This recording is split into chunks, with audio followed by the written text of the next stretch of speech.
İnsan zihni bir uçurum gibidir.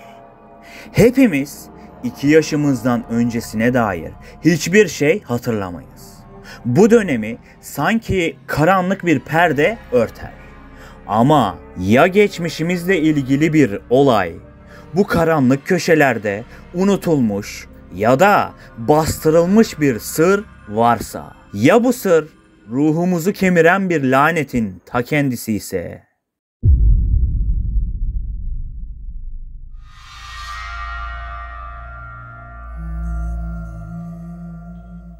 İşte Musallat 2 Lanet tam da bu soruların peşine düşen bir hikayedir. Hayatı boyunca huzursuzluklarla mücadele eden öğretmen Elif'in hikayesi. Onun hayatını kabusa çeviren tüm olayların aslında çocukluğunda yapılmış ve asla geri dönüşü olmayan bir büyüden kaynaklandığını öğrenmesiyle her şey daha da değişecektir. Bir yandan karanlık geçmişiyle yüzleşirken, diğer yandan bu lanetin şok edici gerçekleriyle karşı karşıya kalır. Bu sadece bir korku filmi devamı değil, bilinçaltının derinliklerine yapılan bir yolculuğun göstergesidir. 2007'de vizyona giren ilk film Musallat 1, Türk korku sinemasında yeni bir dönem başlatmıştı. Ancak yönetmen Alper Mesci çıtayı daha da yükselterek Musallat 2 Lanet'te seyircileri korkutmakla kalmadı, aynı zamanda geçmişin yükünü, büyülerin tehlikesini ve bilinçaltının sırlarını sorgulatmıştı. Dostlarım, beni yakından takip edenler artık ne yapmaya çalıştığımı az çok öğrenmişlerdir. Araştırmalarım ve filmle ilgili olan bir olayı ne kadar derinden ve en doğru iddia hangisi ise onu paylaştığımı çok iyi bilirler.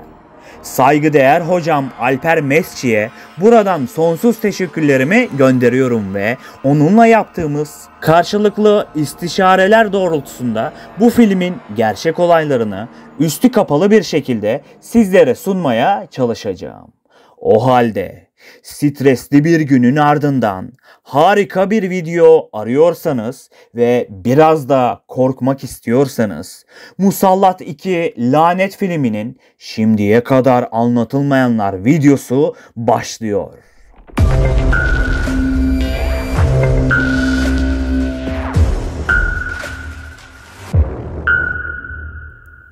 Filmin hazırlık süreci tam 6 ay sürmüştü ve detaylara verilen önem her sahnede kendisini hissettiriyordu.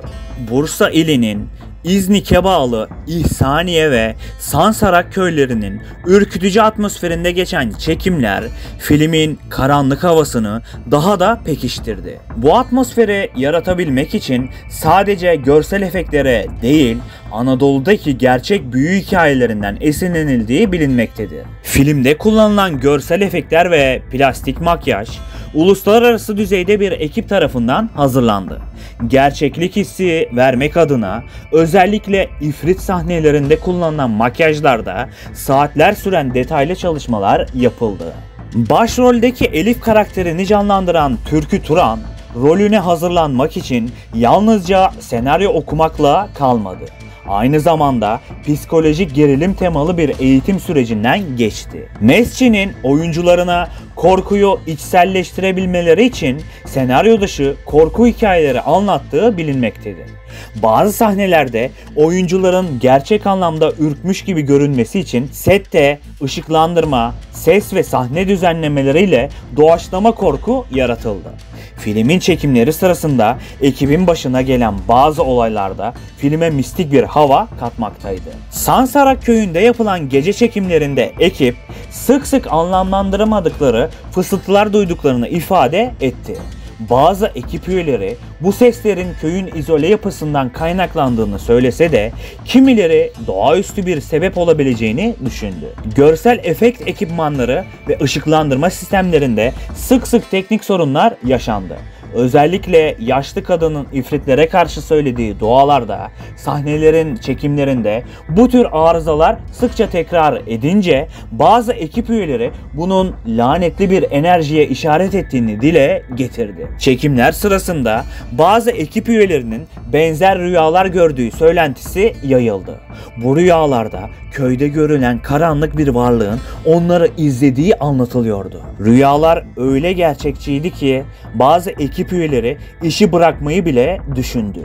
Filmde kullanılmayan bazı sahneler teknik nedenlerden değil, sette yaşanan gariplikler yüzünden kesildi. Birkaç kez çekilen sahnelerde kameraların beklenmedik şekilde bozulduğu veya kayıtta olmayan görüntülerin belirdiği iddiaları oldu. Özellikle bir sahnede cin çarpma sekansının olduğu banyo sahnesinde farklı bir şekilde çekilmek istenmişti. Fakat oyuncuların yaşadığı rahatsızlık nedeniyle filme dahil edilmedi. Alper Mesci filmin korku öğelerini artırmak için ekipten gerçek olayları araştırmasını istedi. Bunun sonucunda filme yansıyan bazı büyü ritüelleri ve halk hikayeleri birebir gerçeğe dayanmaktaydı. Ancak bu ritüellerin çekim sırasında detaylı bir şekilde uygulanması oyuncular arasında da huzursuzluk yaratmıştı. Peki dostlarım, şimdi sıra geldi hepinizin merakla beklediği ve bu filme ilham kaynağı olan gerçek olaylara. Evet, bundan sonraki dakikalarda duyacaklarınızın tamamen iddiadan öte olduğunu hatırlatırım dostlarım. Filmin yönetmeni saygıdeğer Alper Mesci'ye buradan sonsuz teşekkürlerimi sunuyorum. Konuyla ilgili yorumlarınızı merakla okuyor olacağım. Bu arada videoyu buraya kadar izleyip bir beğeniyi hak ettiğimi düşünüyorsan bak aşağıdaki beğeni butonuna tıklamayı sakın unutma. O halde hazırsanız başlıyorum. Zamanın unuttuğu bir köy. Uzak, sessiz ve terk edilmiş gibi görünen bu yer Anadolu'nun içlerinde, dağların gölgesinde saklanıyordu. İnsanlar bu köyün adını yalnızca fısıltıyla anardı. Çünkü burada yıllar önce yaşanmış olan dehşet verici bir olay sadece köylülerin değil, zamanla çevredeki yerleşimlerin de hafızasına kazınmıştı. Her şey çocuğu olmayan bir çiftin çaresizlikleriyle başlamıştı. Ayşe ve Mehmet evlendiklerinde bu köye taşınmışlardı. Yıllarca çocuk sahibi olabilmek için ellerinden geleni yapmışlardı. Ancak ne yapsalar olmuyordu. Ayşe her geçen yıl daha da içine kapanıyor, Mehmet'in gözlerinde ise keder giderek büyüyordu. Çevre faktörleri ve ailelerinin soyunun devam etmesi gerektiği yönündeki baskılar onların bu çaresizliğini daha da derinleştiriyordu. Bir gün Ayşe'nin yaşlı komşusu Hatice Ana, Ayşe'nin omzuna dokunarak aynen şunları söyledi. Evladım, bu köyde çaresizliğin bir çözümü vardır. Ama o çözüm başka kapıları aralar. Ayşe ve Mehmet, Hatice Ana'nın sözleriyle karanlık bir kararın eşiğine gelmişlerdi. Köyün dağ eteklerinde, ormanın derinliklerinde yaşayan bir büyücü vardı. İnsanlar ona hoca derdi ama onun kim olduğunu, nereden geldiğini kimse tam olarak bilmezdi. Yıkık dökük evde tek başına yaşıyordu. Onun cinlerle konuştuğu, başka dünyalarla iletişim kurduğu ve dilekleri gerçeğe dönüştürdüğü söylentisi dilden dile dolaşıyordu. Ancak bu dileklerin bedelinin ne olduğu kimsenin bilmediği ya da bilmek istemediği bir sırdı. Ayşe ve Mehmet sonunda büyücünün kapısını çalmaya karar verdi. Ay ışığının aydınlattığı bir gecede ormanın derinliklerindeki kulübeye vardılar. Büyücü onları bekliyormuş gibi görünüyordu. Uzun cübbesiyle, karanlık gözleriyle sessiz bir şekilde oturuyordu.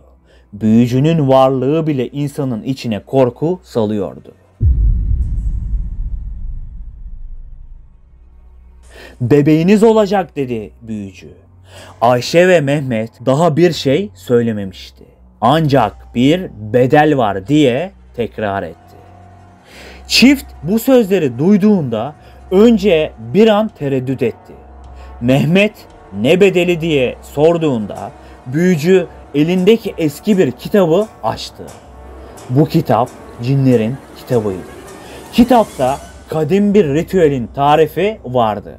Ayşe'nin hamile kalabilmesi için büyücünün cinlerle bir anlaşma yapması gerekiyordu. Bu anlaşmaya göre doğacak olan çocuk cinler alemine ait olacaktı. Ancak cinler bu çocuğu hemen almayacaktı. Çocuk büyüyene kadar bekleyecek ve bir gün geri geleceklerdi. Ayşe ve Mehmet o an bu karanlık gerçeği umursamadı. Tek istedikleri bir bebekti. O gece büyücü ritüeli gerçekleştirdi. Tütsüler yakıldı, dualar fısıldandı, cinlerin isimleri tek tek anıldı. Ayşe bayılana kadar ritüel sürdü. Uyandığında büyücü sadece bekleyin dedi. Çocuk size gelecek.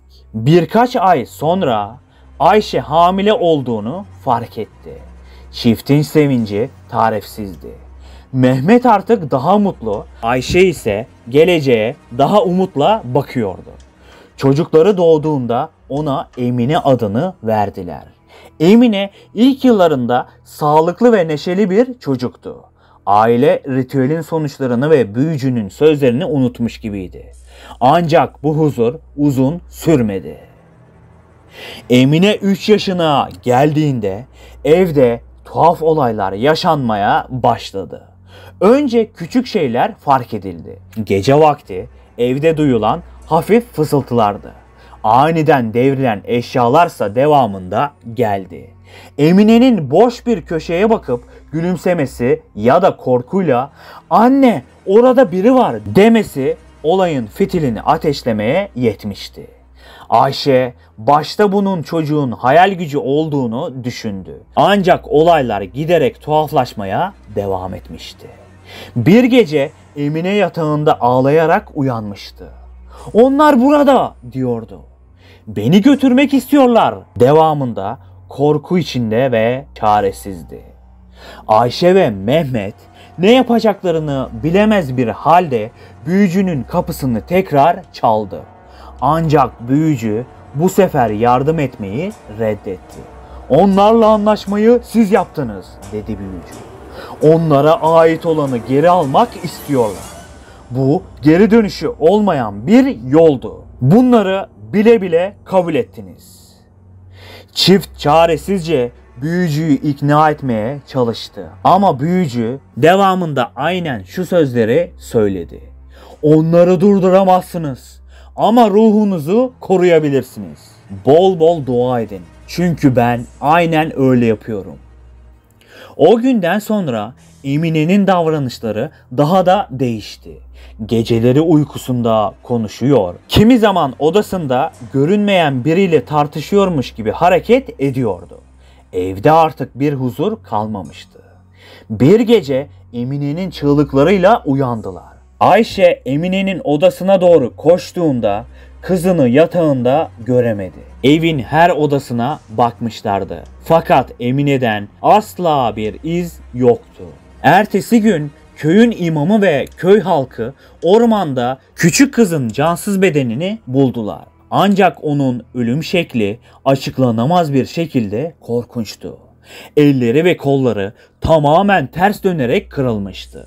Köylüler bunun cinlerin işi olduğuna inandılar. Ayşe ve Mehmet ise bu trajediden sonra köyü terk ettiler. Onların nereye gittiği bir daha asla öğrenilemedi. Ancak köyde o olaydan sonra kimse uzun süre yaşayamadı. Halk arasında o evin lanetli olduğu konuşulmaya devam ediyordu. Mahalle aralarında insanlar kendi aralarında kulaktan kulağa dedikodular yaymaya devam ediyordu. Ayşe ile Mehmet'in yaşadığı eve girenlerin gece duyduğu fısıltılar, Emine'nin görüntülerini görenler, her odada tuhaf gölgelerin göründüğü, hatta köyde gece vakti dolaşan gölgelerin olduğu haberleri köy halkını adeta evlerine tıkmıştı. Fakat evlerinde bile rahat edemiyorlardı. Her gece ürpertici bir şekilde kapılarına belli olmayan tıklamalar, camlarına atılan taşlar ve sabah uyandıklarında bahçelerinin talan edilmesi gibi birçok olay yaşanmaya devam ediyordu. Artık kafayı yemek üzere olan köy halkı zamanla köyü terk ettiler.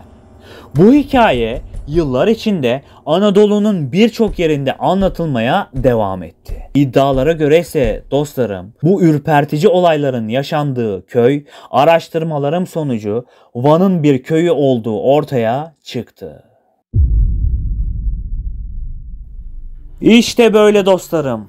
Yine bir yerli film hakkında, yine iddialara göre gerçek olayların yaşandığı ürpertici bir hikaye anlattım. Karanlık, pusuda bekleyen bir düşman gibi her zaman arkanızda sizi izler. Unutmayın dostlarım, her filmin bir hikayesi vardır ve o karanlık odalarda saklı kalan hikayeleri gün yüzüne çıkarmak için uğraşmaya devam edeceğim. Daha araştırılacak çok film var. Ben Kapital Burak.